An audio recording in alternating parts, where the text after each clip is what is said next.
ఓటుకు కోట్లు కేసులో టీడీపీ నేత వేం నరేందర్ రెడ్డి చుట్టూ ఉచ్చు బిగుస్తోంది. ఈ కేసులో అంతిమ లబ్ధిదారుడు వేం కావడంతో ఆయన కదలికలు, నేతలపై, సమావేశాలపై ఏసీబీ ఆరా తీసింది. అతని డ్రైవర్, పనిమనిషి దగ్గర నుంచి కీలక సమాచారాన్ని రాబట్టారు ఏసీబీ అధికారులు.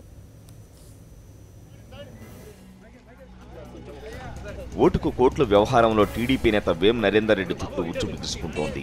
ఈ కేసులో అంతిమ లబ్ధిదారు వేం నరేందర్ రెడ్డి కావడంతో ఆయనపై ఏసీబీ ప్రత్యేక దృష్టి పెట్టింది. ఆధారాల సేకరణలో భాగంగా ఆయన డ్రైవర్ చిన్ని, ఇంట్లో పనిచేసే అర్జున్తో పాటు కుటుంబ సన్నిహితుడు వీరభద్రంను కేసులో సాక్షులుగా పరిగణిస్తూ విచారించింది. ఉదయం 11 గంటల నుంచి సాయంత్రం 6 గంటల వరకు వారిని ప్రశ్నించింది. ముగ్గురిని వేర్వేరు గదుల్లో విచారించి సమాచారం రాబట్టినట్టు తెలిసింది. ఓటుకు కోట్లు కుట్ర ప్రారంభమైన నాటి నుంచి వేం కదలికలు, ఆయన్ను కలిసిన వ్యక్తులకు సంబంధించి ప్రధానంగా ప్రశ్నించింది ఏసీబీ.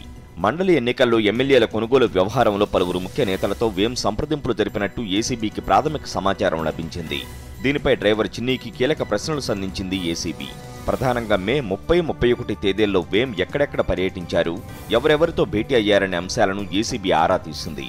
ఇంట్లో జరిగిన విషయాల గురించి పనిమనిషి అర్జున్ ప్రశ్నించి సమాచారాన్ని సేకరించింది. నరేందర్ ఇంటికి రేవంత్ ఎన్నిసార్లు, ఎవరెవరితో కలిసి వచ్చారనే దానిపై కూడా అడిగినట్టు తెలిసింది. వీరభద్రానికి వేం ఆర్థిక అంశాలతో సంబంధం ఉన్నట్టు ఏసీబీ అనుమానిస్తోంది. ఆ దిశగా ఆయన్ను ప్రశ్నించినట్టు తెలిసింది. ఈ కేసులో రేవంత్ రెడ్డి, సెబాస్టియన్, ఉదయ్ సింహలపై మీడియా టేపులు వంటి పక్కా ఆధారాలు ఏసీబీ వద్ద ఉన్నాయి. మిగతా నిందితులకు సంబంధించి ప్రాథమికంగా సాంకేతిక ఆధారాలను సేకరించగలిగారు.